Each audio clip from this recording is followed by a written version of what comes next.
নমস্কার, আমি অনুপমা। আমার চ্যানেলে সবাইকে স্বাগত জানাই। আমি একটি রেসিপি তোমাদের কাছে নিয়ে এসেছি, সেটি হলো পটল বাটার রেসিপি, যেটি অত্যন্ত সুস্বাদু একটি রেসিপি।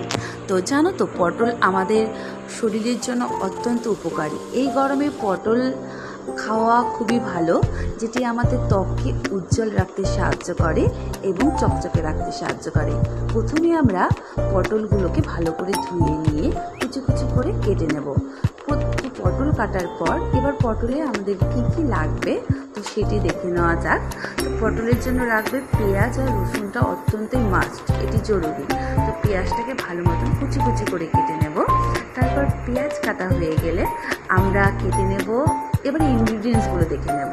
যেটি লাগছে হচ্ছে পটল কুচি, পেঁয়াজ কুচি, কালো জিরে, আর ওদিকে লাগছে কাঁচা লঙ্কা, শুকনো লঙ্কা। প্রথমেই আমরা তেলটিকে ভালো করে গরম করে নিয়ে ওর মধ্যে কালো জিরে, শুকনো লঙ্কা, কাঁচা লঙ্কা, পেঁয়াজ কুচি, পটল কুচিকে দিয়ে ভালো করে নেড়ে নেব। তারপর হলুদ দেব, স্বাদ মতো লবণ দিয়ে নেড়ে চেড়ে নেব। 5 মিনিটের মতো ঢেকে রাখবো। তারপরে আমরা ফিরে আসলাম। দেখো, পটলটা অনেকটাই নরম হয়ে গেছে। এর মধ্যে আমরা দিয়ে দেবো ধনেপাতা। ধনেপাতা পটলের স্বাদকে আরও বাড়িয়ে দেয়। তো পটল ভাজা রেডি। এবার আমরা পটল ভাজাটাকে সুন্দর করে শিলনোড়ায় বেটে নেব।